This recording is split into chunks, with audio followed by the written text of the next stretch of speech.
پاکستان اور پاکستان سے باہر موجود تمام دوست احباب کو السلام علیکم۔ دوستوں، آج کچھ ذکر ہو جائے افغانستان میں صحت کے شعبے کا۔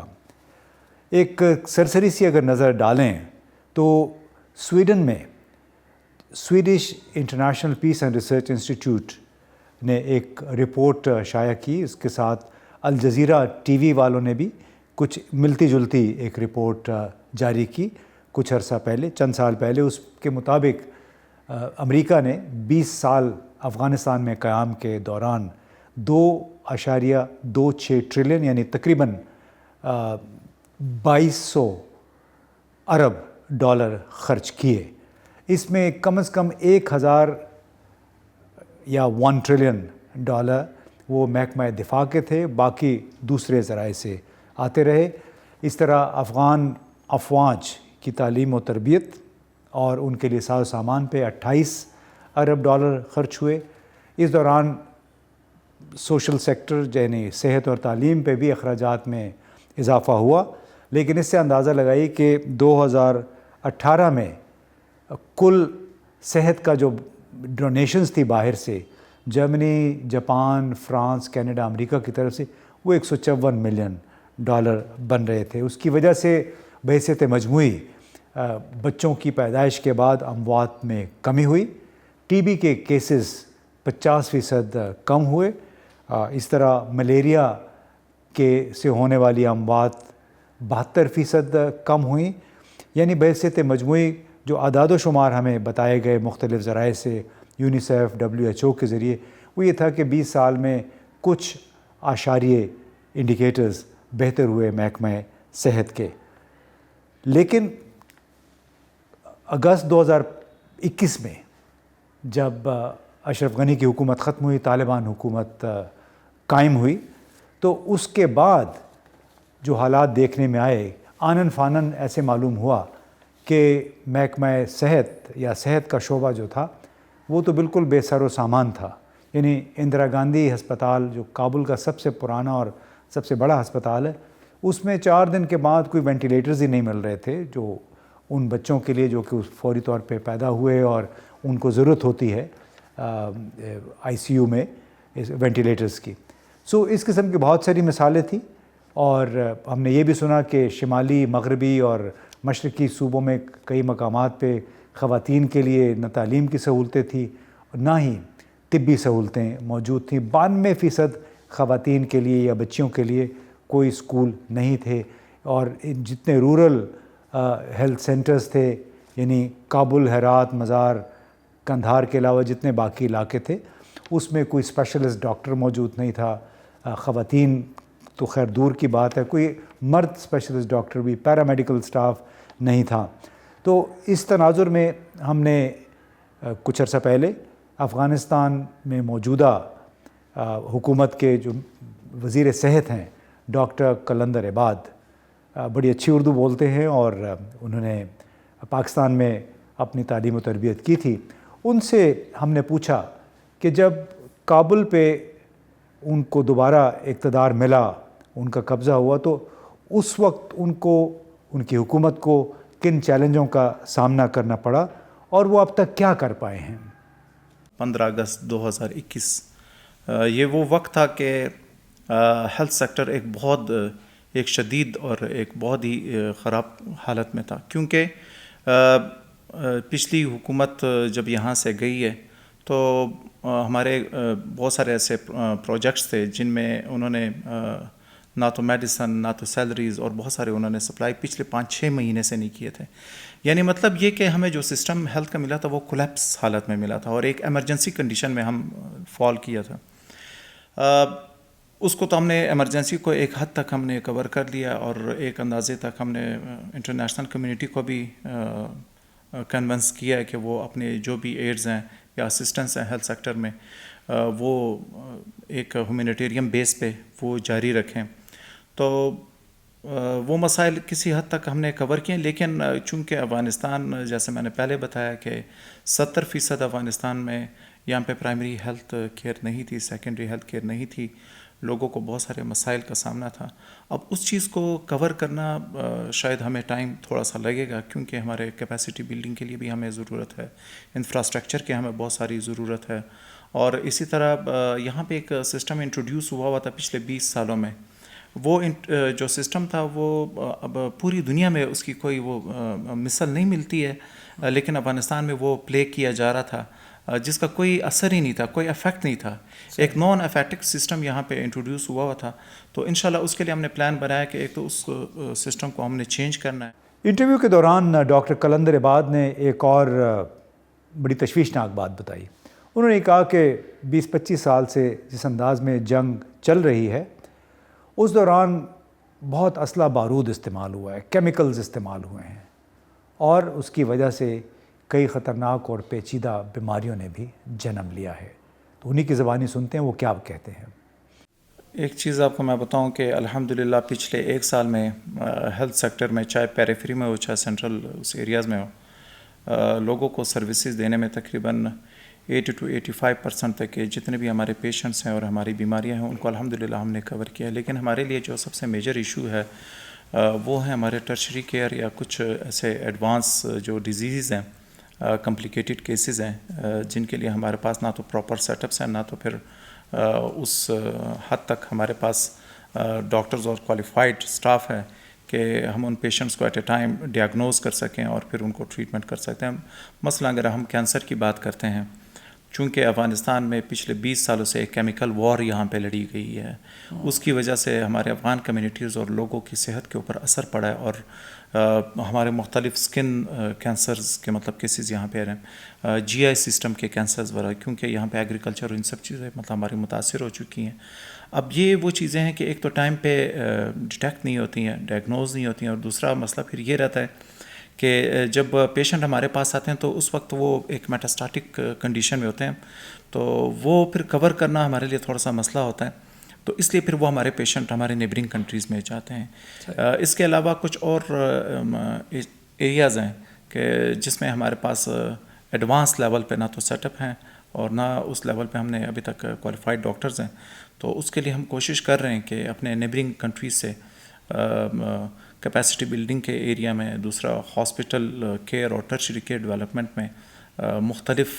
اسپیکٹس کے ساتھ ہم کوشش کر رہے ہیں کہ ہم وہ چیز لائیں اور افغانستان میں یہاں پہ آ کے امپلیمنٹ کریں تاکہ لوگوں کی ضرورتوں کو پورا کیا جا سکے.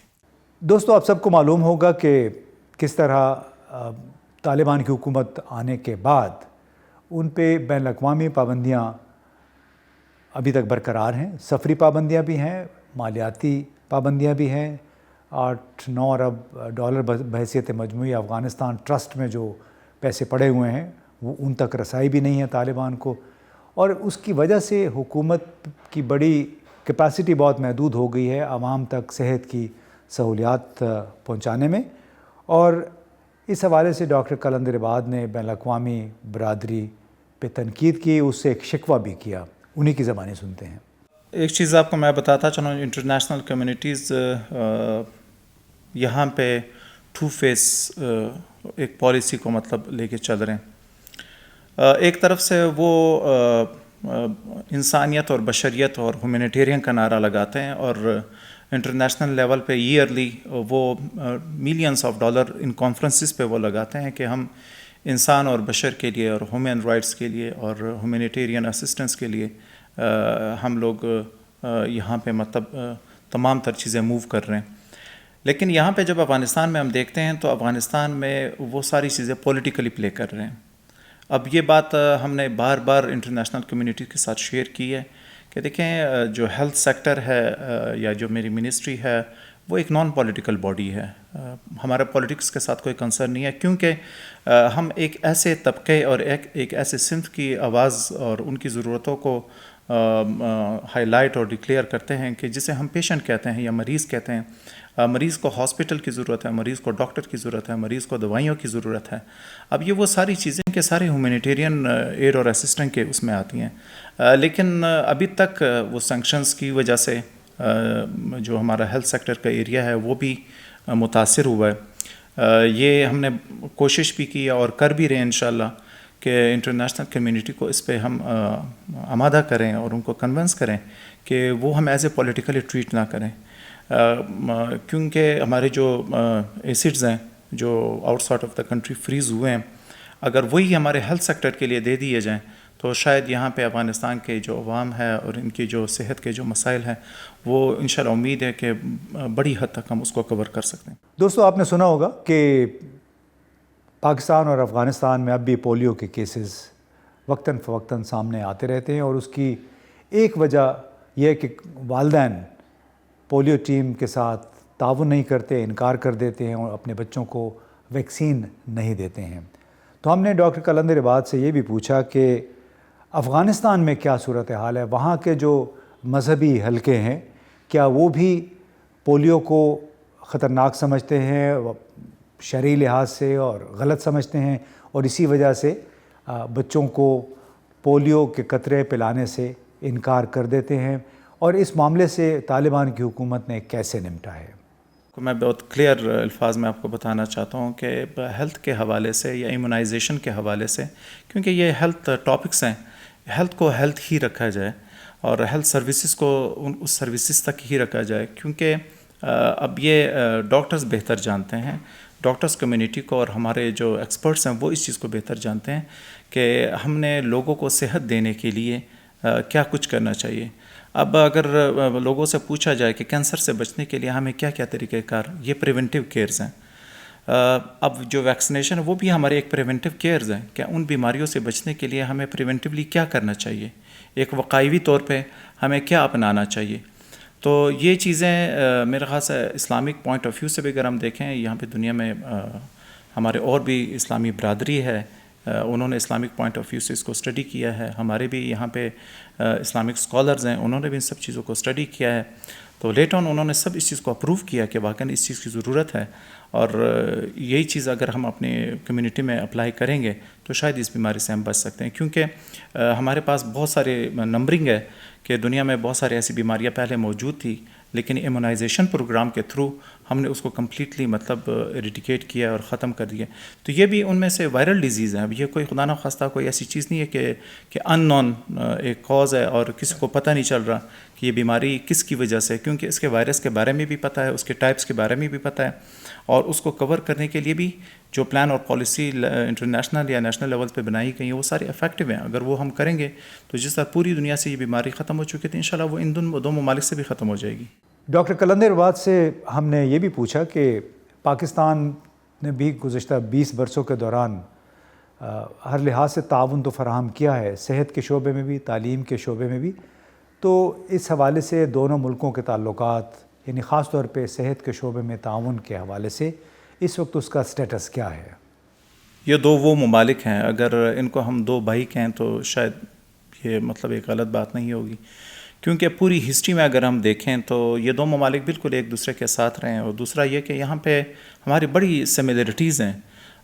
ریلیجسلی، کلچرلی، اور اس خطے اور زون کے لیول پہ اگر ہم دیکھیں تو پاکستان اور افغانستان کی بہت ساری چیزیں ہمارے کلچرز بہت ملتے جلتے ہیں، اور دوسرا یہ کہ یہاں کے عوام وہاں پہ آتے جاتے ہیں اور یہاں کے عوام ادھر آتے جاتے ہیں، اور فریلی عوام ایک دوسرے کے ساتھ بہت زیادہ محبت رکھنے والے لوگ ہیں، بہت ایک دوسرے کوآپریٹیو ہیں، کیونکہ جب بھی ہمیں ضرورت پڑی ہے تو یقیناً پاکستان کی عوام کی طرف سے ہمیں ہمیشہ ایک بہت پازیٹیو فیڈ بیک ملا ہے، اور ہر مشکل حالت میں انہوں نے افغانستان کی عوام کا ساتھ دیا۔ اسی طرح اگر ہسٹری میں پیچھے ہم جائیں تو شاید افغانستان کی عوام نے بھی بہت بڑی بڑی قربانیاں پاکستان کے بقا کے لیے اور پاکستان کی عوام کے لیے انہوں نے دی ہیں، کیونکہ یہ ساری چیزیں پڑی ہوئی ہیں۔ آپ نے گورنمنٹ لیول پہ اور اسپیشلی ہیلتھ سیکٹر میں آپ نے بات کی، اس وقت بھی ہمارے بہت سارے پیشنٹ پاکستان جاتے ہیں اور پاکستان میں وہاں پہ ہیلتھ سروسز لیتے ہیں۔ بات آتی ہے گورنمنٹ لیول پہ، الحمدللہ پاکستان گورنمنٹ کے ساتھ ہم بہت کلوزلی ان ٹچ ہیں۔ ابھی ریسنٹلی ہی CPSP کے ساتھ ہمارا ایک MOU انشاءاللہ ابھی کچھ دنوں میں وہاں پہ آ رہا ہوں، تو وہ MOU بھی ہمارا ریڈی ہے کہ اس کو ہم سائن کریں۔ ابھی ہمارے تقریباً 22 کینڈیڈیٹس پاکستان کے CPSP کے تھرو ان کو پوسٹ گریجویشن کی ٹریننگز کمپلیٹلی ملے گی۔ اسی طرح پاکستان میں مختلف یونیورسٹیز کے ساتھ میری بات ہو چکی ہے، جیسے لاہور یونیورسٹی ہوگی, پشاور میں ہوگی, اسلام آباد میں مختلف یونیورسٹیز ہے, کراچی میں ہے. ان یونیورسٹیز کے ساتھ ہماری بات ہوئی ہے کہ وہ ہمارے کینڈیڈیٹس کو ایز اے MD اور MS کے پروگرامز میں بھی لیں گے. یہ تو جناب آپ نے سنی ڈاکٹر قلندر عباد کی باتیں. یہ ہیں صحت عامہ کے وزیر طالبان کی حکومت میں. ایک دلچسپ بات پہ البتہ یہ پروگرام, یہ شو میں ختم کرنا چاہتا ہوں, اور وہ یہ کہ شروع میں بھی میں نے بات کی کہ سن 2018 میں ہم نے ایک چارٹ دیکھا کہ اس میں مختلف ملکوں نے کتنے پیسے دیے افغانستان کے شعبۂ صحت کے لیے. امریکہ, جرمنی, فرانس, جاپان اور برطانیہ یہ سر فہرست تھے. کل $154 ملین تھے. اس فہرست میں کسی اسلامی ملک کا نام نہیں تھا. یعنی آرگنائزیشن آف اسلامک کانفرنس 57 رکن ممالک ہیں اس کے. کانفرنس سے بہت کرتے ہیں, وعدے وعید بہت کرتے ہیں, لیکن صحت کے یا تعلیم کے شعبے میں ان کو کوئی توفیق نہیں ہوئی ڈونیشنز کی. اس وقت بھی OIC کے ممالک کی طرف سے اس طرح کا کوئی انیشیٹو نہیں ہے کہ مشکل میں پھنسی ہوئی طالبان حکومت, اور طالبان حکومت مشکل میں نہیں ہے بلکہ افغان عوام ہیں. اسی بات کا ذکر طالبان حکام بار بار کرتے ہیں کہ آپ نے طالبان کی وجہ سے افغان عوام کو آپ سزا کیوں دے رہے ہیں. تو ہمارا ایک چھوٹا سا سوال یہی ہے کہ وہ اسلامی ممالک, OIC کے 57 رکن ممالک کہاں ہیں جن کے اپنے پاس تو فنڈز بہت ہیں, بہت بڑے بڑے منصوبے بھی ان کے چل رہے ہیں, عیاشی پہ بھی بڑے پیسے خرچ کرتے ہیں, لیکن افغانستان کے غریب عوام کے لیے, ان کی صحت کے لیے, تعلیم کے لیے شاید ان کے پاس وسائل نہیں ہیں.